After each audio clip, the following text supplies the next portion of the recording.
सोचो जिस घर में महीने की इनकम 4,000 है और विद इन 1-2 मंथ वो 40,000 हो जाए, 1-2 महीने में ही जिंदगी पलट गई एकदम से। This is the power of education. Turning point यही कह सकते हैं, जो लाइफ के स्ट्रगल थे बस उसी दिन तक थे। कोई क्वेश्चन ऐसा बच्चा पूछ लिया हो और आप फंस गए होंगे और सोच रहे होंगे अरे यार ये क्या पूछ दिया, और उस टाइम को आप कैसे हैंडल, कैसा हुआ कभी सर? देखिए, ये हमेशा होता है। शुरू में आप जब भी पढ़ाना स्टार्ट करोगे तो मोस्टली अगर आप पढ़ के देखो, शुरू में क्या होता है, हर किसी को पढ़ना होगा। अगर कोई बोलता है बिना पढ़े मैं बच्चों को अच्छा ज्ञान दूंगा, नहीं पढ़ करा पाएगा। अगर आप किसी बच्चे को पढ़ा रहे हो तो आपको उस कहीं ज़्यादा आना जरूरी है चीज़ों का। अच्छा। तो मैं जब नया नया मैंने पढ़ाना शुरू किया, जब इतनी भीड़ बढ़ने लगी तो मैं, और क्योंकि अब finance was not a factor, not factor, right. क्योंकि अब पैसा, क्योंकि इतना पैसा हमने कभी देखा ही नहीं था। हाँ, जितने आने लगे एक महीने में सोचो जिस घर में महीने की इनकम 4,000 है और विद इन 1-2 मंथ वो 40,000 हो जाए। 40,000 मेरे घर के लिए ऐसा था कि मतलब ये क्या हो गया, चार चांद लग गया, अब जिंदगी मतलब अच्छी होने लगी। 1-2 महीने में ही जिंदगी पलट गई एकदम से। This is the power of education. Yes, this is the power of education. And then फिर मेरे लिए पैसा फैक्टर नहीं रहा। मैंने कहा जिस पर्पज से शुरू किया था फाइनेंशियली तो वो ठीक है, पूरा हो गया। अब पर्पज हो गया कि ये जो 60 बच्चे आए हैं, अब इनको दमदार तरीके से पढ़ाना है, अब इनको अच्छा पढ़ाना है। तो देन मैं फिर से मैंने चीज़ें, जैसे ही वो बच्चे आने लगे तो फिर मैंने अपनी किताबें और बहुत अच्छे से देन आई स्टार्टेड स्टडिंग अपने से। रात के मैं जैसे कॉलेज से आता था तो मैं क्या फिर लैब वैब मिस करने लगा।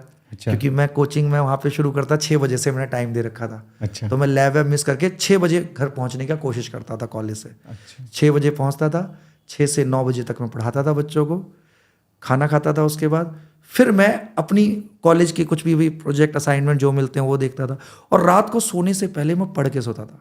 अच्छा। कि भाई अगले दिन क्या पढ़ाना है, अगले दिन कौन सा टॉपिक हाँ, पढ़ाना। हाँ। फिर कॉलेज से भी बस से आते टाइम, क्योंकि 1.5 घंटे का सफ़र था मेरे कॉलेज का मेरे घर से, तो मैं अब 6 बजे क्या पढ़ाना है, तो मैं 4 बजे जब बस में बैठता था तो मैं वही पढ़ने लगता था, किताब लेके जाता था अपने साथ। अच्छा आज ये पढ़ाना है तो अभी पढ़ लो सारा। अच्छा। तो यही था। तो टर्निंग पॉइंट यही कह सकते हैं, जो लाइफ के स्ट्रगल थे बस उसी दिन तक थे। अच्छा। उसके बाद हमारे फैमिली में मैं बताऊं, बाइक वाइक कुछ नहीं थी, फ्रिज तक नहीं था। तो जैसे ही मैंने पढ़ाना शुरू किया तो जैसे ही भाई अब 3-4 महीने के अंदर ही, मतलब कह सकते हैं 4 महीने के बाद ही मैंने बाइक खरीदी खुद अपने पैसे से। अच्छा। मेरे घर में फ्रिज आया पहली बार। अच्छा। मतलब जितने भी आप फिर जो वो होते हैं एमिनिटीज़ होती हैं घर की, इलेक्ट्रिक अप्लायंसेज एंड ऑल, जो भी मतलब। पहली कौन सी बाइक थी आपकी सर? वो एक ग्लैमर करके एक बाइक आई थी हीरो होंडा की। अच्छा। ग्लैमर करके आई थी, वो बिल्कुल सबसे पहला ग्लैमर का मॉडल था, ऑरेंज कलर की बाइक थी। अच्छा। तो सबसे पहली उस समय वो बाइक थी, आई थिंक 47,000 की वो बाइक लॉन्च हुई थी। कौन सी ईयर की बात है सर? ग्लैमर ये रही होगी कौन से ईयर में एग्जैक्ट, 2000, हाँ 3 लगा लो, 3-4 ऐसे, 3-4 के, इसी 3-4 के आसपास, 4 के लगा लो, 4 होगा 2004। Okay sir. तो वही था। उसके बाद हाँ, वो स्ट्रगल का लास्ट डे था, और उसके बाद यस फाइनेंशियली भगवान ने सपोर्ट किया। फिर यस अपनी कंप्लीट की चीज़ें, और पढ़ाई में भी फिर मैंने गेट भी दिया अपनी इंजीनियरिंग करते करते। गेट का एग्ज़ाम होता है, आपको पता होगा, IITs के लिए, गवर्नमेंट जॉब्स के लिए, गवर्नमेंट इंजीनियर। तो उसमें भी मेरी ऑल इंडिया रैंक 79 आई। तो विच इज़ ठीक है, ठीक ठाक है, मतलब नॉट दैट हो। तो ठीक है, फिर उसके बाद से फिर अपना लगे रहे।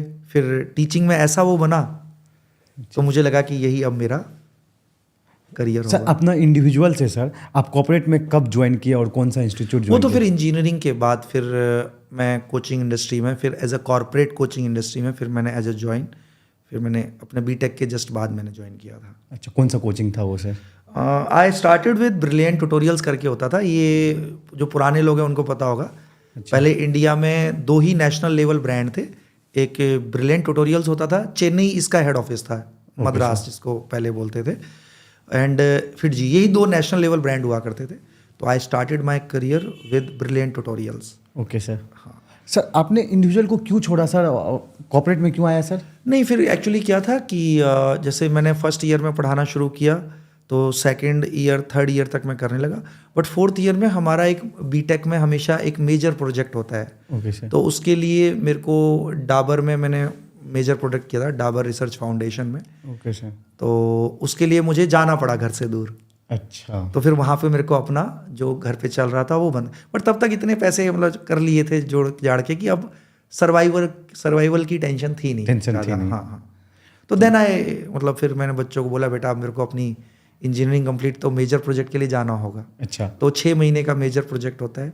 मेजर प्रोजेक्ट को कंप्लीट करके आप ब्रिलियंट को ज्वाइन कर। हाँ फिर वो हमको फिर बीटेक के कुछ 2 एग्ज़ाम होते हैं फाइनल, अच्छा। फाइनल सेमेस्टर में मेजर प्रोजेक्ट के बाद, तो वो फिर कंप्लीट किया। फिर यस देन फिर मेरे ब्रिलियंट ट्यूटोरियल्स, क्योंकि मेरा वही चीज़ का था मेरे को, तो फिर then I join Brilliant Tutorials. Okay sir. जहाँ तक मुझे नॉलेज है सर, आपने टॉप इंस्टीट्यूट में पढ़ा रखे हैं जो भी उस टाइम के रहे हैं। हाँ सर, उसके बाद तो फिर क्या होता है कि भाई आपने एक सर्टेन तनख्वाह पे आप ज्वाइन करते हो, तो अगर आपकी टीचिंग अच्छी है तो हमारी इंडस्ट्री में, कोचिंग इंडस्ट्री में अगर आपकी टीचिंग अच्छी है तो वर्ड ऑफ माउथ से फिर क्या दूसरे ब्रांड वाले आपको बुलाते हैं। तो फिर यस ब्रिलियंट ट्यूटोरियल से शुरू किया, उसके बाद फिर नारायणा में मैंने पढ़ाया, फिर उसके बाद आकाश में भी मैं पढ़ा चुका हूँ, फिर उसके बाद बंसल क्लासेस कोटा, तो बंसल क्लासेस कोटा में भी मैं रहा कुछ दिन, फिर वापस से ब्रिलियंट ट्यूटोरियल्स आया, फिर पटना आया, देन वी स्टार्टेड। तो यही एक सफ़र रहा, मतलब कह सकते हैं हाँ नेशनल लेवल जितने भी ब्रांड हैं तो almost I have taught everywhere.